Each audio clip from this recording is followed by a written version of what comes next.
Rob today is going to be talking to us about Agilizing Product Design, and he works for ThoughtWorks based in Braamfontein.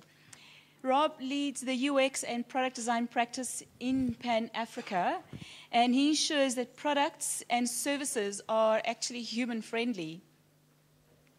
We're not working with clients, he's organizing and running UX Joburg. So Rob Enslin with Agilizing Product Design, please welcome Rob. Thank you. Thank you. Thank you very much. Thank you. Good morning. Can everyone hear me? Do I need to move this up closer? Everyone good? Are we all good? Bit loud. Turn it up. Okay. How's that? Better? Try on this side. How's that? Bit better? Thank you. Good morning, everyone. Thank you very much for coming to my talk this morning. I'm really excited by the talk because this is something that I'm very passionate about. And as I've been introduced, I work for ThoughtWorks, and despite the fact that we build custom software, design and product design is a very big part of what we do. There's no point in just building software for the sake of it. We need to build and ship products that people will use. And you'll see throughout my talk that I refer to this idea of value and building products that really matter, that are important. A show of hands in the audience here who are pure user experience designers or people who build and design products.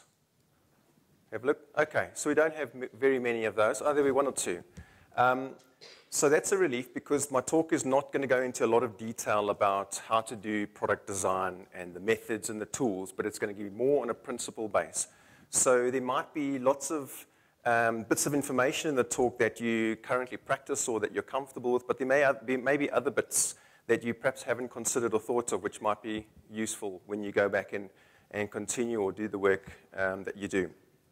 So I'm a digital product or a digital UX designer.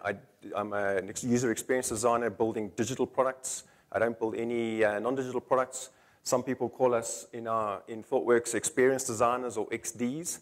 But I think essentially what we do is, and the way I talk about myself is that I design products, digital products.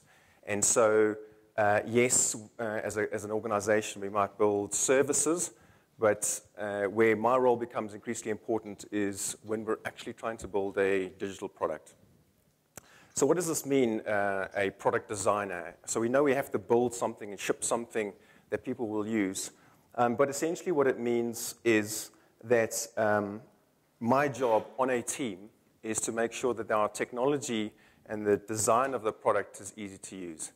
And if we ship a product that nobody can use and it's difficult to use and people don't want to use it, part of the failure is my responsibility for that. And so one of the things that I like about working in an Agile-like environment is that we have many, many opportunities to use different tools and methods to make sure that when we do ship our products, we ship them to a standard that people might expect and hopefully that people use those products. So the goal here is to deliver high-value products, products that not only deliver value to our customers, our end users, but also for the business, and to do that as often and as quickly as possible because we know that without that, it's going to cost us money.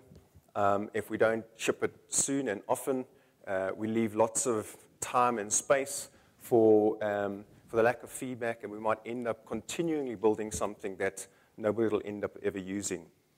And so there are a couple of fundamental principles that we use, and I think most of the people in this audience are fairly comfortable with these. But we have short feedback loops, and I think Neil spoke about that in his talk this morning around keeping those feedback loops nice and short. We do a lot of inspection and adaptation, so we don't just build stuff and develop stuff and just kind of leave it out there. We have a look at it, and we test it, and we show it to lots and lots of people. And then if things aren't looking or going according to plan, we adapt that. And so that's critically important for us so that we don't just follow on a trajectory that it might potentially lead us to failure. And then this third fundamental principle, which I think, again, as Agilists or people who work in this environment, is around collaborating with various different parts of our team and our organization, and that obviously includes, to some extent, even working with our customers, our end users, to make them help us shape what the design of the product and what features and what parts of the product are important. And so those three key fundamental principles is what helps us drive value in the products and making sure that our end users or our customers end up using those. That's not exactly what I wanted to talk about this morning. What I really wanted to focus in on here is around the idea of building software or digital products where there's a huge focus on people. And I use the word people on purpose. I'm not talking about resources. I'm not talking about users or necessarily customers, but people who are part of our teams, people who perhaps are part of a secondary team, so they're not part of the core team, but they're with a business or they're subject matter experts. And of course, critical to that are the people who will end up using our products. And this is really what I wanted to focus in on my talk this morning. So it's essential, and I think it's easy to stand up on a stage and say, customers or people are key to the success of our products. But I want us to really think about what that actually means. And so often we get so caught up in the sort of project vibe. We hear about all the Scrum Master training and being an Agilist and working in Agile environments, and we often just take a moment and we deviate and forget about why we're actually building this product. In fact, I think a couple of months ago, ThoughtWorks has this tech radar, which we publish on a quarterly basis. And one of the areas of focus which we are suggesting that people adopt is to think of product over project. And that's becoming increasingly important as people still, and project teams still think in terms of pure project thinking, the project managers and the budgets and timelines, all those kind of things, which are important, but we take our eye off what really matters, which is delivering and shipping products. So what that means is that if we put customers and all people in the center of what we do, we don't necessarily work like this. We don't go off into dark corners and emerge and come up with things and ideas and then present them at the end. We tend to spend a lot more time with people. And so one of the key attributes of someone who works really well in this environment is someone who can be very comfortable with people, comfortable with customers or people they've never met before in their lives, and to really sit and listen and talk and work together to create a common understanding.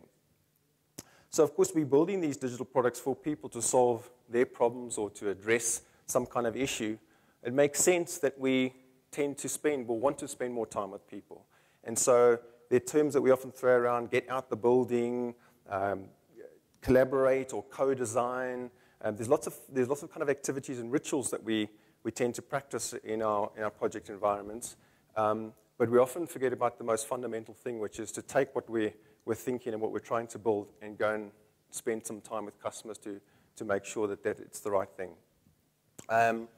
One of the essential, you can take it even further, which is and I'm not quite sure where this was quoted. There may be someone here knows that, but I mean, you can have the best technology in the world, but if the product doesn't resonate with users, in other words, you ship it and no one actually uses it, is that a success or a failure? And mostly in my view, that I see as partly as a failure. And I think it's important that we understand the stuff that we're building. There's meaning for that, and that product that we ship will actually have users. And so there are lots of ideas and methods and areas of the work that we do that we help make sure that when we do ship, that it gets used. From a design perspective, everyone kind of knows this user-centered design is one of the approaches that we might use to bring customer into our world or to go out and meet with customers and do our research and do our testing. There's also the notion of not test-driven development, but test-driven design, which is you're designing and you're testing the whole time. And so you don't necessarily emerge with a fantastic piece of artwork. Your design evolves over time. It's iterative. And one of the reasons that I wanted to really focus on customers, if you look at a traditional setup, and you look at perhaps a process, and there's all sorts of different ways of looking at that life cycle, but traditionally your customer engagement generally never really happens during your development. You tend to only get customer engagement at the end when you're about to ship, when we suddenly realize that we're shipping in a couple of weeks' time. We need to put this product in front of people, get some feedback, and make sure it's going to work. But on the contrary, in an agile type environment, we're seeing that we're getting customer engagement at virtually every step of the way. So the chances of failure are reduced. It's not eliminated, but it's reduced, and we're getting constant feedback. And yes, we could have a whole complete discussion and topic discussion on how we engage with customers and at what level and what do we do with those customers or end users. But I think the point is that it does allow us to interact or engage on a much more regular basis. There's an organization which I think has recently closed called Nordstrom. I'm sure everyone's seen the videos that have gone around and how we might do like a innovation design session. And these guys have taken it further, which is that they've actually taken the software build, or certainly in the demonstration that they made available, and they're actually building with customers all around them. So they're not necessarily building off-site and then taking their versions of the design. But there's a classic video that you can find on the internet that looks at how that software has been built with customers that surround them. And the idea, of course, is that what they don't want to do is ship anything that is not valued by that customer. And so you eliminate waste and you have all that good stuff.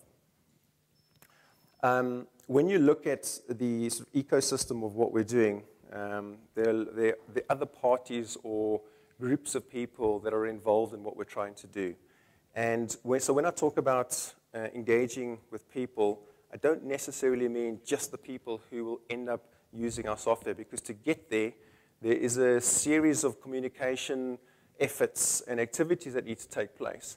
Obviously, again, from a designer's perspective or someone who's coming up with the creative, it's important that we don't, again, like to that picture sitting in a quiet room, that we work with our developers, that when we have an idea, that before we just say this idea is now put into the backlog and we have to build this and implement this, is that we might share that with our technical teams. And of course, we know that the value of that is that we don't end up suggesting some kind of feature or some interaction that's going to take 3 or 4 times as long to build, that we actually build the right thing. And on many occasions, and it took me a long time to kind of accept it, but when I worked in a traditional environment, a lot of the time I was the designer, so I was the one supposedly coming up with all the creative and all the great ideas. In this environment, often the best ideas come from the people that I share my original idea with, and they kind of say, well, that's a great idea, but maybe we can, what about this, what about that? I've done this in the past and it works really well. And those ideas, taking those on board are really, really useful. Of course, the business, again, I've worked with many clients where we kind of sort of forget about the business, because if we involve them too much, they're going to be asking for all sorts of different things, and we don't want to derail our project. But there are ways and means of interacting with business that doesn't keep moving you backwards. If anything, without engaging with them, if you get close to the end and then you sort of present what you're about to release, there may be all sorts of nasties that emerge that you hadn't quite expected. And so, again, it's important to engage with them early, and the type of engagement is critical. And it's not a case of, this is what we're thinking of, do you like it or don't you like it? It's more a case of, this is what we've understood, and this is the journey that we're taking on. If you spot anything that you feel uncomfortable with or that doesn't work with you, this is a good time to bring it up. And of course, customers goes without saying. We engage on a very regular and frequent basis. So for me, when I think of it again from a design and a creative perspective, it's continuous design. It isn't a once-off and a whole bunch of once-offs. It emerges and evolves over time. And for me, that's the critical bit. To do it is not always that easy.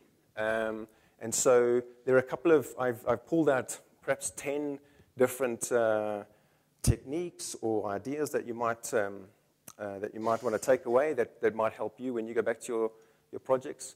And the first one is obviously the right people at the right time. And it seems quite kind of obvious, but often we bring the wrong people into these engagements and we end up with all sorts of trouble, because then it becomes either a political thing or you have situations where the wrong people are making the wrong type of decisions. So it's important to, even before you engage, is to make sure you have the right people. And one of those techniques or one of those tools that we use is maybe perhaps a stakeholder map or something like that before we kick the project off. And having that ready and live and available at all times will help you.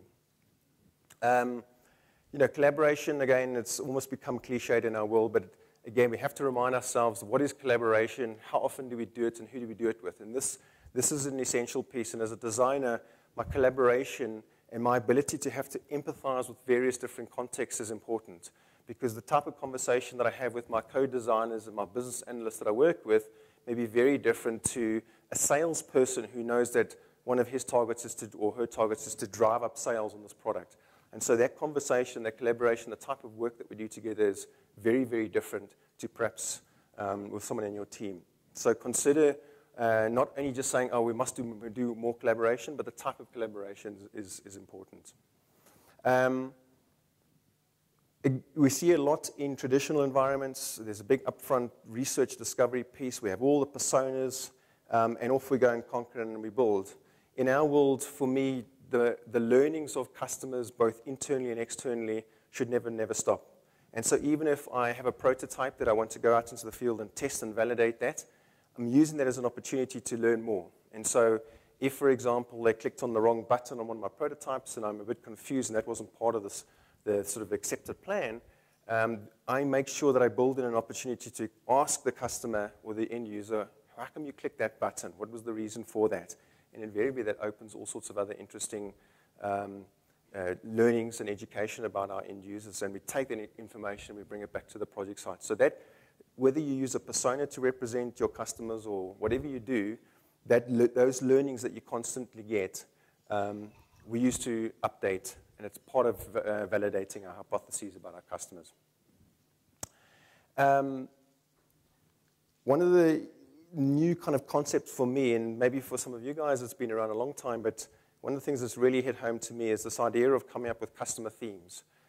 It's very easy to dive into some kind of an inception for a project, come up with a whole bunch of backlog of requirements or user stories, epics, and off we go and we say, no, we'll sort of do retrospective validating of that, and we'll iterate and prototype over time. But in those early stages of understanding who you're building this product for me it's critical that I identify some high-level themes about what are we trying to do for customers. So not about what the business is trying to do, but what are the themes and customers. And I recently left the project, which I was working up in East Africa, to build a trading app, a share trading app. And I didn't have a lot of time there, and so I spent a little bit of time with end users, which the business had helped me identify. And for me, there were a couple of standout themes. And for me, all the subsequent backlog and how we prioritize what's important should be hanging off those themes. And so an example might be access to the stock trading market. It might have been a difficult thing for most customers or for end users. And so as a theme, if it's access to the market, we think about how do we create or help that access. So is it about creating different channels? Is it about making a channel less expensive to use to get to that market? And so those for me are important. And then linked to those themes becomes your features and your scope. And if we are building, if we have a requirement or a user story and we can't necessarily match that back to a theme of what we're trying to solve, then I think we should be asking questions, because we may be building something that's not necessarily required. And of course, when we're building things that are not required, we waste money and we waste time.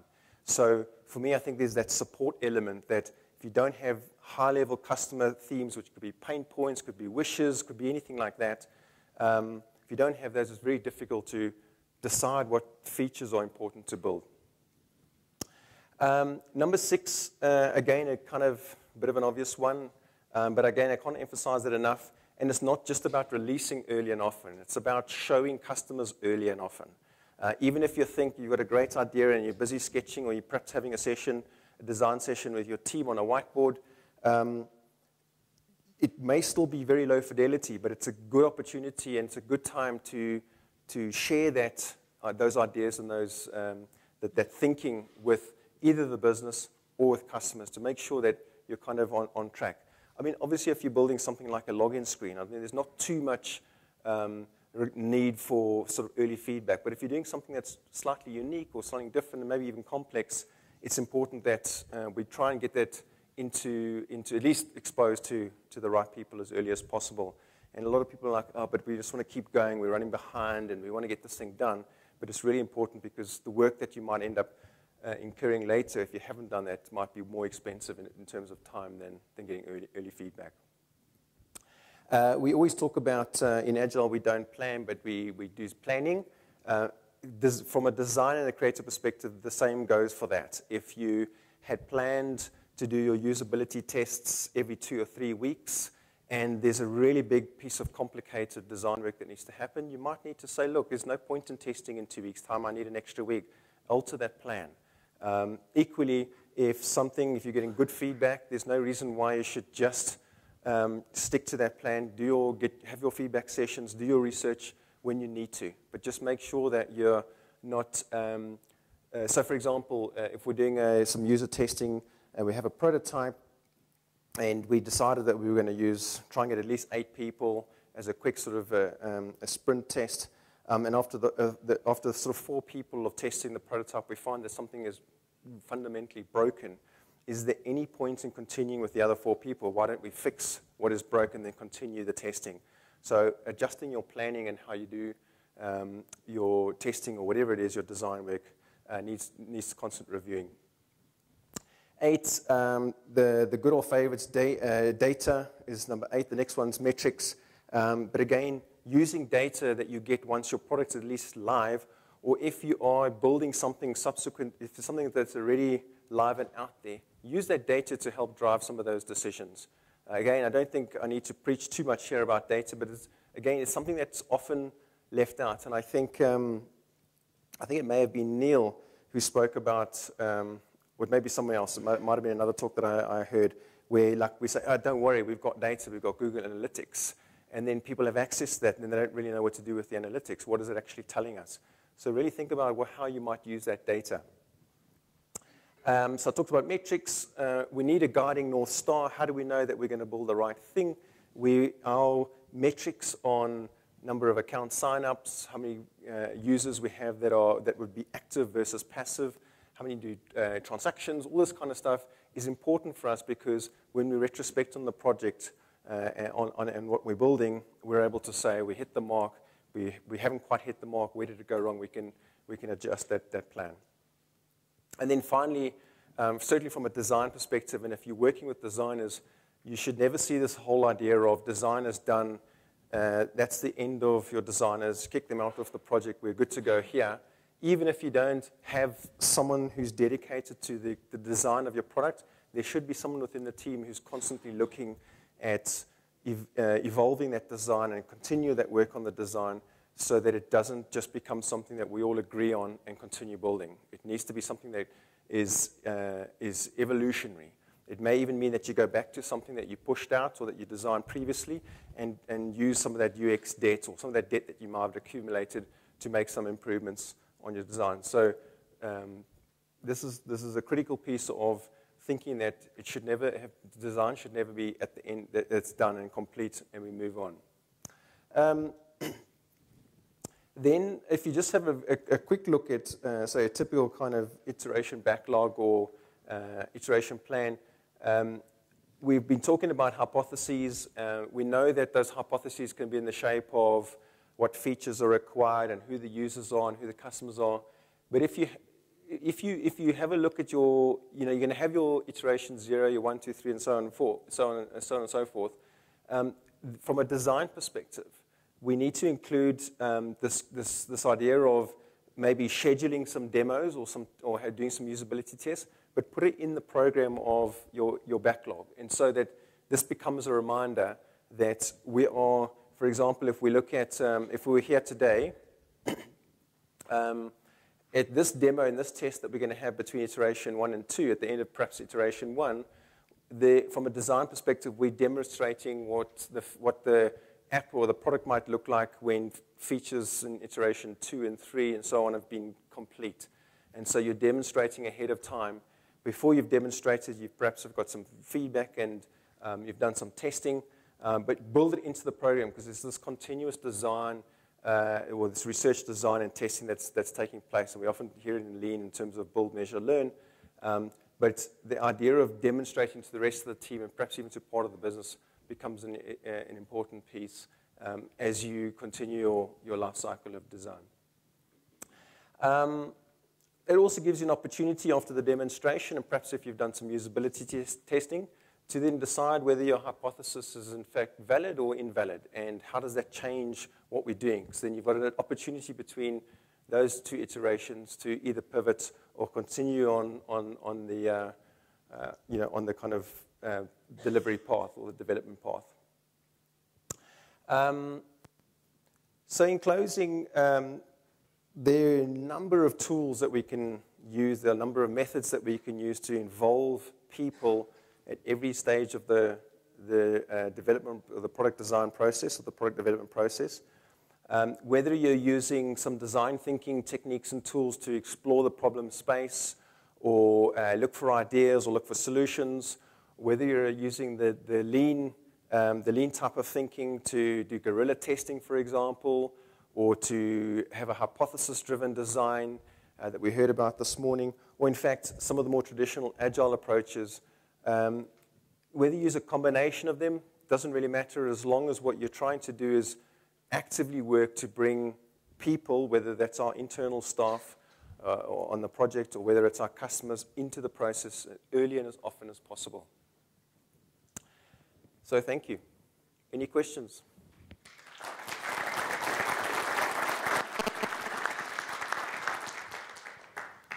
We have time for a couple of questions.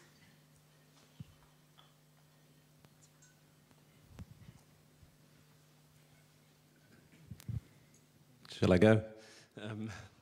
Maybe one of the things as product owner that I've struggled with is the reality is if you've got 5 people in the room, you get about 8 different opinions, you know.